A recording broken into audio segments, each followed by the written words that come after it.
The Super Nintendo is my favorite video game console of all time, and this is due to a number of reasons, and many of them personal in nature. It was the greatest Christmas present that I had ever received back when my brothers and I got it when I was a kid, when it came out in 1991.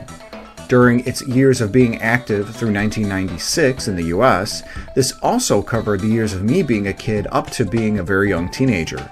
This system and its games are awash in nostalgia and feels because of it. And this system had an extraordinarily fantastic games library with one of the best feeling game controllers ever. Like the recently released Top 10 NES games list, this list of SNES games is going to employ a couple limitations. The NES one had a big rule: no first-party Nintendo games, and just like the original NES, this hits the SNES very hard. This means no Super Mario, Donkey Kong Country, Kirby games, and the like. This also means no single hard hitters like The Legend of Zelda: Link to the Past or Super Metroid. For me, this also takes away puzzlers such as Tetris and Dr. Mario, Tetris Attack, Wario's Woods, and even stuff like SimCity and more. This hit perhaps is the biggest cut of them all, but that leaves me a number of titles that I could fall back on, and therein lies another problem. If I get rid of first-party Nintendo, I'm going to have Squaresoft titles that would make this list still easy for me. Well, to further make it interesting, I'm also cutting all games made by Squaresoft. This means the 4 entries of Final Fantasy that appeared are no longer in contention, along with the 2 Mana games and, of course, the masterpiece Chrono Trigger. Doing this made choosing the top 10 really hard for me, but as this should be. Where I missed out having a social life and having friends due to kind of being an awkward kid, I always had the SNES. I've played a ton of titles because of games we owned and rented, the latter from our local video vault. And this still leaves me with a number of very strong video game developers such as CAPCOM, KONAMI, ENIX, and more. So we're going to kick this list off with a number of honorable mentions. The first one is Miss Pac-Man, released September 1996 by Williams Entertainment. And this is actually a port of the Sega Genesis version that was released 5 years earlier. I'm not sure what took so long for this to release on the SNES, as the audio is a little bit better than the Genesis version, though the aspect ratio is slightly smaller. This entry is a great improvement from the classic Pac-Man formula, with a lot of different modes, including 2-player alternating and simultaneous modes. There's also a sprint ability that allows Miss Pac-Man to speed quicker away from ghosts, as well as the mazes themselves being different quite often and being very large. Another honorable mention? All of my favorite shmups that I grew up with. This includes stuff such as Gradius 3, Super R-Type, UN Squadron, and Darius Twin. Many of these were released in 1991, thus all nearly being launch titles for the SNES. Shmups themselves, of course, tend to be tough and pretty unforgiving affairs, though that could also be said to be one of the many attractive aspects of them. To this end, I'd probably, from most to least difficult, rank these from Super R-Type, Gradius 3, UN Squadron, and finally Darius Twin being the easiest. All of these have absolutely phenomenal soundtracks, and while I personally have a soft spot for Darius Twin, out of these 4, I'd say the best would be UN Squadron. And finally, my last honorable mention is Dragon Quest V, released September 27th, 1992 in Japan only by ENIX. And this game again was released by ENIX before they merged with Squaresoft, so this one's allowed on my overall list. And this won't be the last time you see a game from ENIX appear on here too.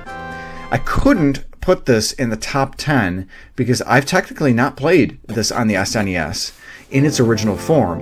It and Dragon Quest VI were never released in the US. I did have the pleasure of finally playing both Dragon Quest V and VI on mobile iOS, with this 5th entry in particular probably being in my top 3 of the Dragon Quest series. This entry features a fantastic story of the player controlling the hero as a child, accompanying his father as he travels. Certain events occur that result in a time skip where the hero is a young adult and can choose whom to marry, and then another time skip where the adult, his wife, and his kids save the world. I did manage to snag a physical copy of this game at Too Many Games last year, which was quite a find. And now, without further ado, let's roll right into my top 10. Number 10. ACTRAISER, released November 1991 by ENIX. And this was ENIX's first game released on the SNES, and it was a hell of a way to start. ACTRAISER is half action platformer, half linear sim.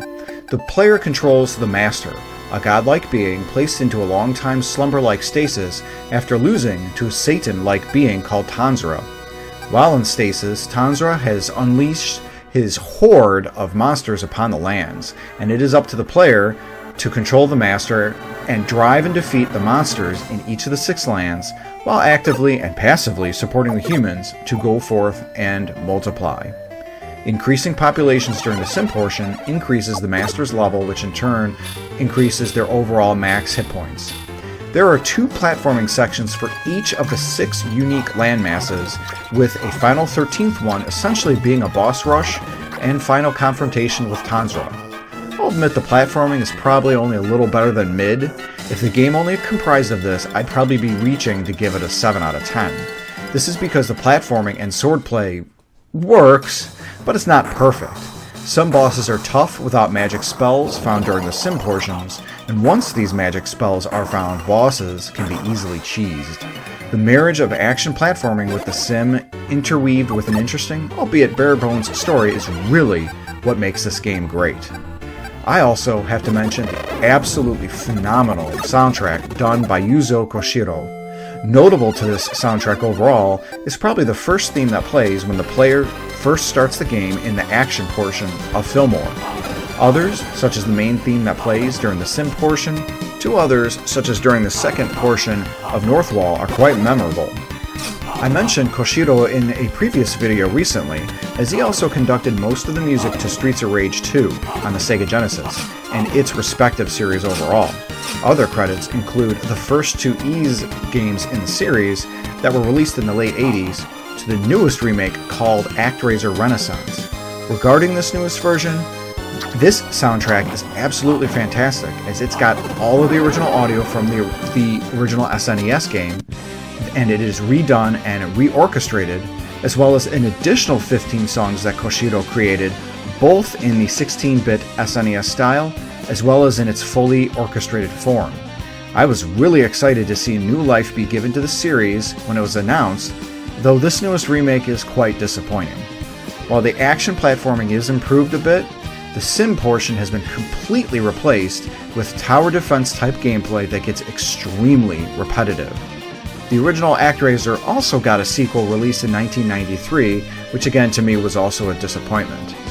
This entry of ACTRAISER 2 improves upon the action platforming slightly, but it completely removed the sim portion of the original title. This was one sequel that couldn't catch the lightning in the bottle that was the original ACTRAISER. Number 9. Street Fighter II: The World Warrior, released July 15th, 1992 by Capcom. This was the first of many versions of the second Street Fighter game. While many people love Street Fighter II Turbo, we owned the World Warrior, and I ended up preferring this version. I did rent Turbo a few times, though I ended up preferring World Warrior since it was a slower pace and the moves for the characters took less precision to pull off.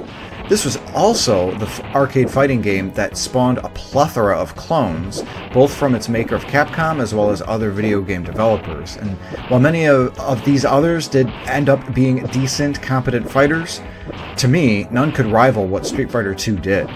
In this game, the player selects one of 8 fighters in the one-player mode, touring the world to beat the other 7 fighters, then the final 4 fighters, which are 3 minions to the main bad guy. Then the player fights said bad guy himself. In the US, we know this bad guy as M. Bison, though funny enough, in Japan he's called Vega. In the US, Vega is the tall, lanky character with claws and wears a mask.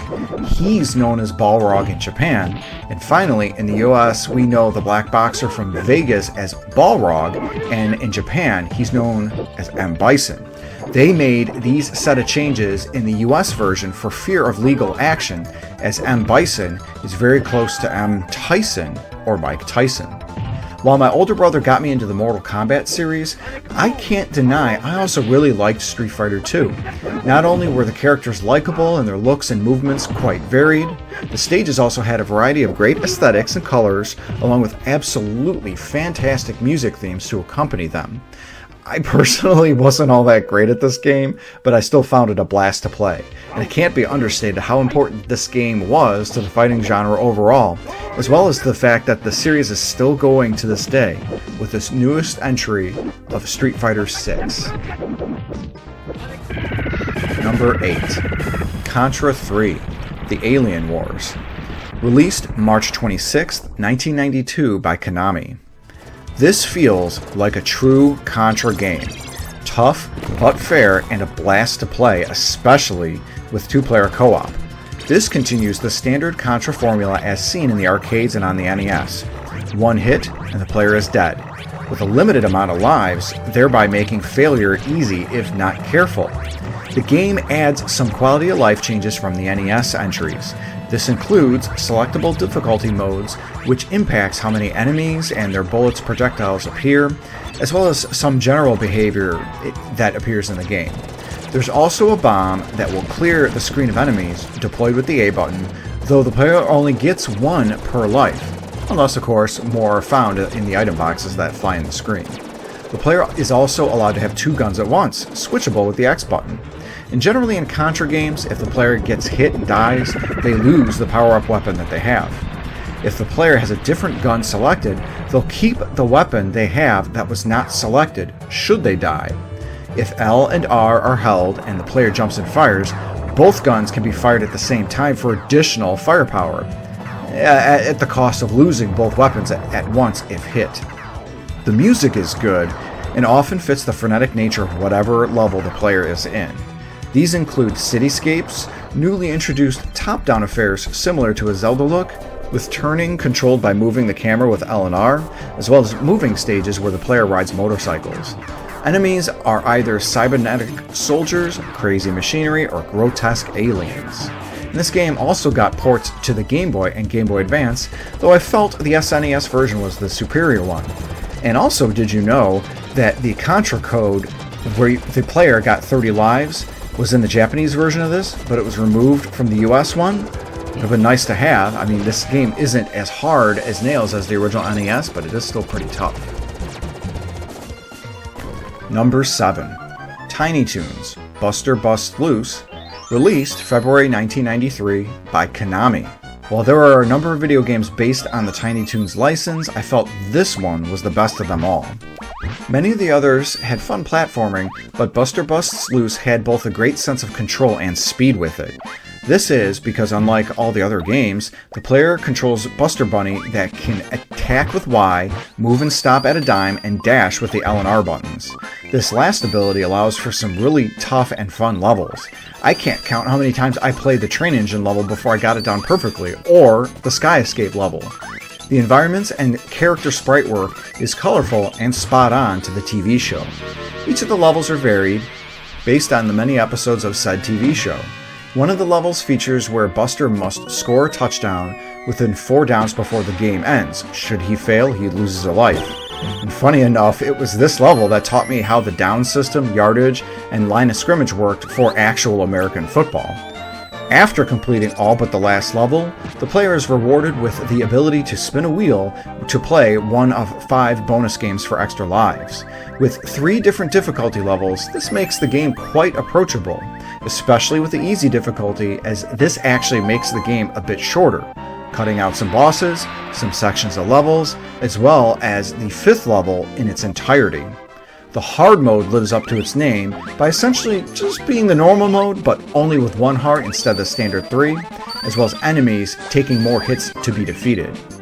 This is one of the SNES games that probably won't see any port or anything due to the licensing difficulties I'm sure Konami would have to jump through. Seeing as Tiny Toons had no presence outside of the 90s, the audience to receive such a port would be fairly minimal. Oh well, at least we have emulation. Number 6. NBA Jam Tournament Edition, released February 23rd, 1995 by Midway and Acclaim. Are you surprised to see a sports game on my top 10 here? I think NBA Jam is basketball in nearly name only, and the fact the players need to get the ball through a hoop to score points and win. Beyond this, it's barely a shell of the actual game. For example, games are played 2-on-2 versus a normal game being 5-on-5. Another fact is that fouls and getting fouled are totally thrown out the window. The player needs to do what they can to get the ball by any means necessary. Finally, you can have Bill Clinton, Will Smith, or even Prince Charles all play against one another. The game does pull from the 1993 and 1994 NBA roster, just in case you're curious. For these reasons, plus the announcer's various catchphrases he says, it truly makes this a time capsule of the early and mid-90s. I've got a lot of memories playing this game with my brother, my buddy Hugh Jabroni, as well as other friends when they could. We all grew up in Chicagoland in the 90s, so obviously you'd know basketball was a big deal at that time. Nostalgia plays a big part of this appearing so high on my list. But don't let this fool you, as this game is quite good. The SNES version also allowed for 4 players to play together via the multi-tap, with gameplay being really fun and quite frenzied. It technically is a sequel, too, to NBA Jam, released a year previous. No updates to the core gameplay have been made, though it has added additional players to the rosters to allow cycling out before the start of games and during halftime. This sequel also has a lot more of the characters I mentioned previously, all of them unlockable via specific code entry and other steps. There's also a number of codes that can be entered during the "Tonight's Matchup Is" screen, which can affect gameplay in really crazy ways. These codes and hidden characters are not available during the game's tournament mode, which has progress that can be saved by entering in player initials. The player controls one of the teams and must defeat the other 27 teams to be able to be crowned as the tournament winner. This also unlocks an additional team you can play as if you win, as well as special teams to challenge. NBA Jam Tournament Edition was such a fun game that would be great if they could bring this back again. It did see a brief revival in 2010 using that year's NBA roster, but maybe it's due to return once more? Number 5. Soul Blazer, released November 27, 1992 by ENIX. This is actually the first of a trilogy of sorts, named the Heaven and Earth Trilogy by fans of the series. Soul Blazer came first, then Illusion of Gaia, and then finally Terranigma. All 3 games are fantastic entries in their own rights, with Terranigma often being cited as the best of the 3. My problem with this last title is that it never released in North America. Terranigma only released in Japan and PAL regions. With that said, if you like action JRPGs, you really can't go wrong with these games. Now I'm picking Soul Blazer because out of these 3, I have the greatest personal fondness with this title. It probably has the weakest story out of the 3, but I tend to enjoy it more overall. Soul Blazer does use a lot of sound assets from ACTRAISER as well as the whole Master God theme. Both games also feature clearing out monsters so that a town or area can develop, as well as boss leaders that once defeated release the towns completely. Beyond this, gameplay is quite different. Whereas ACTRAISER played either as a sim or as a top-down action platformer, Soul Blazer is a 100% 2D top-view action JRPG. Think Chrysalis, Ys 6, Arca Nepishtim, or Legend of Zelda: Link to the Past, and you'd have a good idea how gameplay works. The main character moves very fluidly, and attacking monsters and fighting bosses is fair and not too difficult. I will mention that constantly clearing out monster layers can get tedious sometimes, but after a while the story or levels progress enough to keep player interest. Finally, the music is melodic and catchy, matching the various environments quite well. I often wonder if we'll ever see a re-release of this game. Unfortunately, Soul Blazer didn't sell crazy amounts. In the US, it only sold 75,000 copies, with the rest of the world contributing another 200,000. The other 2 entries combined sold roughly 1 million copies across the globe as well. Fortunately, there is an audience for Square Enix's little-known back catalog, After all, they did remake the Japan-only JRPG Live Alive for its HD 2D treatment. They also remade ACTRAISER, as I mentioned earlier. They've also released all 3 Mana titles in the Mana Collection, as well as remade the 3rd, Japan-only title of Trials of Mana. I'd love to see Soul Blaze or even Terranigma get the Trials of Mana treatment, though just an official re-release would be nice. Number 4. Super Castlevania IV, released December 4th, 1991, by Konami. This 4th in the series of Castlevania games is actually a remake of the first Castlevania that was released on the NES. Funny enough, that would probably make this the 4th version of this title. There was a version released in Japan only for the MSX that played more like a Metroidvania. There was the awful arcade game Haunted Castle, and now, of course, Super Castlevania IV. It's funny, all these references to the number 4, especially this coincidentally being my number 4 on my top 10 here. 4 is known to be quite unlucky in both Chinese and Japanese culture due to its many references to death! This entry in the Castlevania series can be seen as the natural evolution gameplay-wise from the first and third Castlevania games. This is because there's obviously a marked improvement in graphics and sound quality due to the jump from the NES to SNES, but also Simon Belmont has never moved or controlled better. He has the ability to shoot his whip in 8 directions, control and whip it around in 360 degrees if the player holds the Y button down after deploying the whip, and Simon can control his movement completely whenever he jumps. This last one is a major change, as all previous Castlevania games didn't allow this. If the player picked a direction and jumped while moving, they couldn't change their direction at all. All of these changes made Simon feel great to play, though some Castlevania purists would argue the game may have lost its charm or difficulty because of it. And I say that because the next 2D Castlevania games featured a return to the stiff-like movement and singular direction jumping that the series had before Castlevania IV. Besides all these changes, this is a Castlevania game through and through. Our Belmont hero must make their way through Castlevania, Dracula's horde of monsters, and finally confront the vampire lord himself. This also means the environments themselves are dark, brooding, and quite beautiful. This is especially the case with the jump to the SNES, featuring the fantastic color palette that it has. There's also great Mode 7 graphics that honestly are perhaps overused a bit in the middle part of the game, in the 4th stage especially. Finally, it has a good soundtrack as well, with Simon's theme being the winner and best track of the game in my opinion. It does go back to the well insofar as pulling music from previous titles in late levels, though this seems to be a habit of Castlevania games overall. I played this game when it came out back in the early 90s, whereas I had only just played the Sega Genesis Castlevania Bloodlines through last year. Even with how long I've been playing this game, I do honestly believe Bloodlines is at least as good as, and maybe perhaps better than, Castlevania IV. I say this because it's a credit both to the Castlevania series as a whole and to Konami. And I do hope they're working on something new for Castlevania that's not another god-awful mobile title.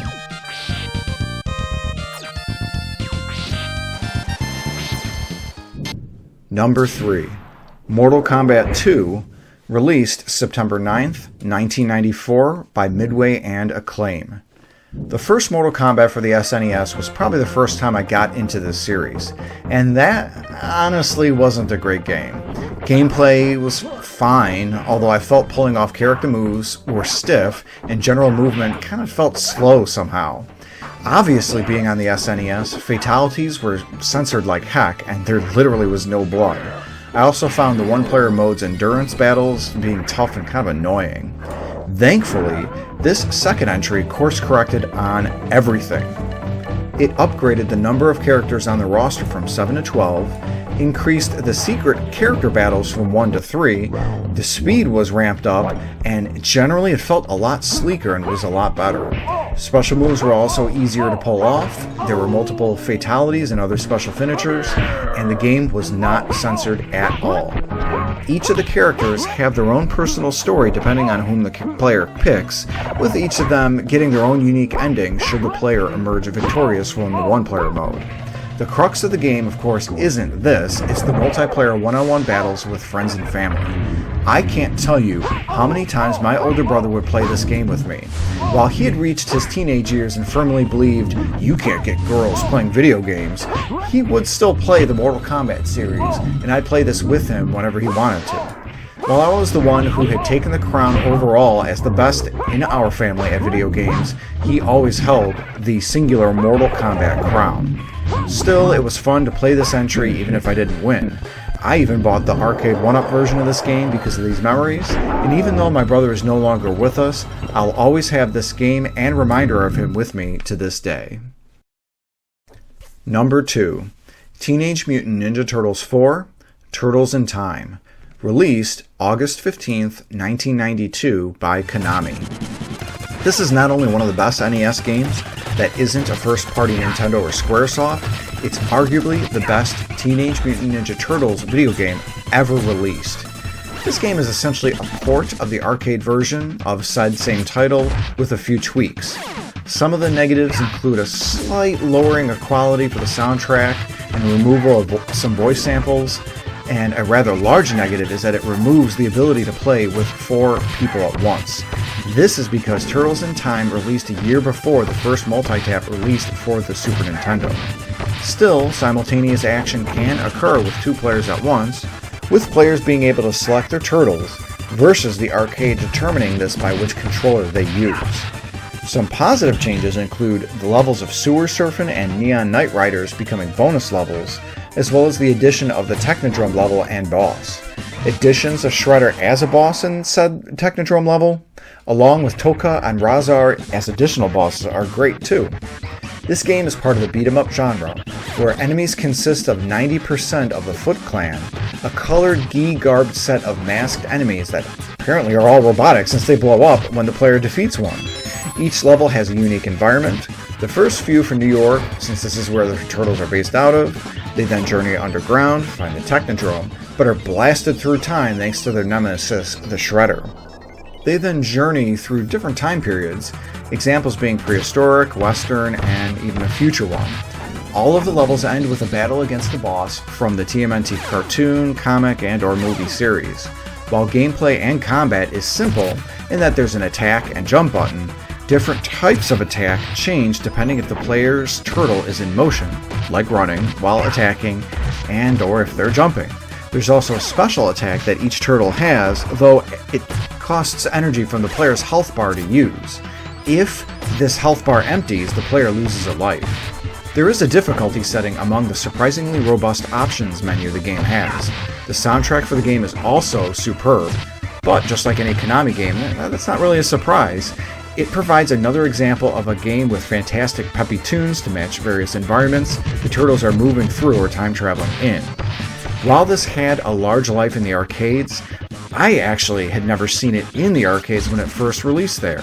I've only ever seen the first TMNT arcade machine, which of course that entry ported to the second NES TMNT game. This meant I only ever played the SNES version of Turtles in Time, and quite extensively. I did finally play the arcade version on the TMNT Cowabunga collection released last year. I also bought and played the remake released back in 2009, which was based solely on the arcade version. This meant that we lost all of the content created for the SNES version in this remake, but it was also based on 3D models. I honestly felt that this remake was pretty soulless, as it lacked something about it that just made it feel very mid and meh. While the remake had online modes, that's now covered with the TMNT Cowabunga collection, as well as the arcade 1-up cabinet that had been released, if you're lucky enough to find another person with said cabinet online to play as well. I should mention this was also released on the Sega Genesis, sort of, as TMNT Hyperstone Heist. While there's no time traveling in the Genesis version, and the level number is cut in half, levels themselves are roughly twice as long as the Turtles in Time levels, and thus, I guess they roughly equate the same. The SNES game has the better sound by far, but one could argue the gameplay for the Genesis game is snappier, as well as features a dedicated run button.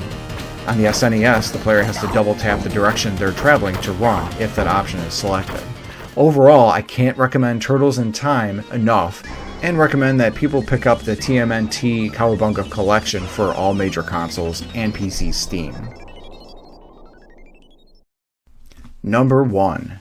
Pit Fighter, released August 1990 by ATARI and TENGEN. This ended up being one of the best ever ports of an arcade game for a console at its time, featuring amazing fighting action and characters that look just like how they'd look in a similar method that Mortal Kombat managed to emulate. It also has fantastic music and... yeah, this is total bullshit. I figured I'd throw you all for a loop with the worst SNES game ever made.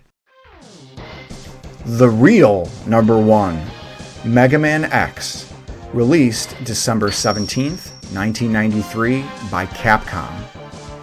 As mentioned before, this was a very difficult list to make. If you view anyone's top SNES list, you'll probably see their top 10s be surrounded by first-party Nintendo and Squaresoft games. Beyond that, other lists that have top 25s to top 100s probably have most of the titles I've listed here, or another one of the series they may be in interspersed within said lists. There's one simple reason why Mega Man X tops my list here. It is flawless. This is a masterpiece level game that I cannot find anything wrong with. Yes, some of the other games in my list feature multiplayer gameplay, but I personally am an introvert by heart and take my solo gaming seriously. Still, some of the best personal experiences I do have with the game feature competing with Jason the 13th to see who can get the furthest in the game without dying, or playing it at my buddy Tony's house with you jabroni, taking turns on each of the lives that we had. Even if I take my nostalgia goggles off, this game is a masterclass in gameplay, level design, graphics, sprite work, and of course the sound and music. This game was released roughly 3 months before Mega Man 6 on the NES, and was the Blue Bomber's first foray on the SNES. In fact, Mega Man X doesn't technically feature the same Mega Man from the NES series. Instead, the player controls X, a robot designed by Dr. Light and found by Dr. Kane 100 years in the future. While X's design was meant to give the robot free will, this design was copied and ultimately led to the Reploid Wars. This led to its own series of Mega Man X games, which ran all the way up to X8. The first game in the series is often revered as the best. And this is a Mega Man game at heart. This means the player must navigate X through various platforming hazards, destroying enemies with his X Buster. One large difference from the SNES series is that X can climb on walls. Yay! He's also made significantly weaker due to having a much smaller energy level than his NES counterpart, and he cannot slide. Yay? All of this can be upgraded though if X finds heart and capsule upgrades that are hidden in the 8 Robot Maverick levels. Once X finds these, I'd argue that he ends up much stronger than his 8-bit brother, especially if he manages to find the hidden Hadouken upgrade. Once X gets the mandatory power slide upgrade in the Chill Penguins stage, he sees a large increase in his maneuverability. This upgrade allows X to slide on the ground, as well as jump in the air very quickly, and jump off walls quicker too. The level variety matches how a Mega Man game normally is, as there are varied environments for X to explore, all looking fantastic on the 16-bit system. Speaking of this system, the music has never sounded better for the series. This is probably in the top 3 of soundtracks for the entirety of the Mega Man series for me, and I'd argue it's in the top 3 for all of the SNES itself, even if we included first-party Nintendo and Squaresoft developers.